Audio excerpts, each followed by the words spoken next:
থেকে যাও। যা নিয়ে আয়। তোমার টাকা তুমি যা মনে তাই করো, জলে ভাসাই দাও। ভাই ভাই ভাবি ভাই কই? কেন, কি হয়েছে? তোমার ভাই কি দরকার? ভাবি ভাই কই গেছে একটু বলেন না।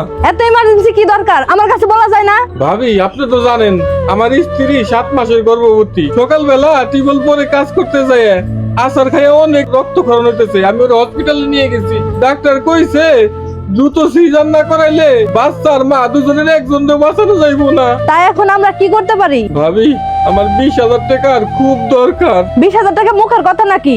এত টাকা আমরা কই পাবো? ভাই যদি কিছু একটা ম্যানেজ করে দেয়। ভাই কোথায় আছে একটু বলেন না। তুমি এই জায়গায় সময় নষ্ট না করে অন্য কোথাও দেখো, আমাদের কাছে কোনো টাকা পয়সা নাই। ভাবি সেদিন আপনাদের গরুটা বেচলেন, এখনো তো নতুন গরু কিনেন নাই।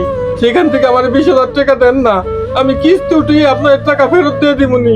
আরে সেই টাকা না কবে ফুরাই গেছে, আর তোমার ভাইয়ের কাছে কোনো টাকা পয়সা নাই। যাও তো এই জায়গা থেকে যাও। কি হয়েছে ভাই? ও তুমি আইছো? তোমার ভাই আইছে, তার বোন নাকি সিজার করা লাগবে ইমার্জেন্সি, 20,000 টাকা চাইতেছে। আমি বলছি এই মুহূর্তে আমাদের কাছে কোনো টাকা পয়সা নাই। ভাই কি হয়েছে?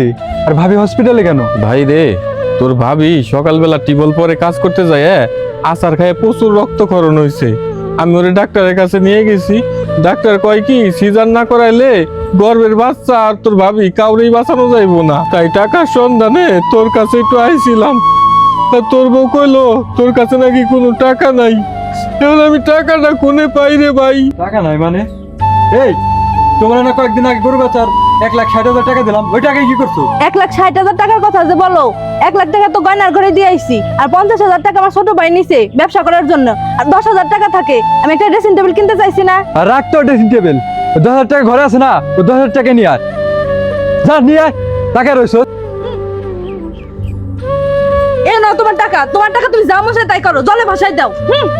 ভাই এখানে 10,000 টাকা আছে, তুমি তাড়াতাড়ি হসপিটালে যাও।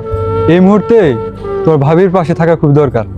তুমি টাকা নিয়ে চিন্তা করো না, আমি টাকা ম্যানেজ করে আসতেছি। ভাই মানে ছোটবেলার গল্প, হাসি কান্না আর অনেক মধুর স্মৃতি।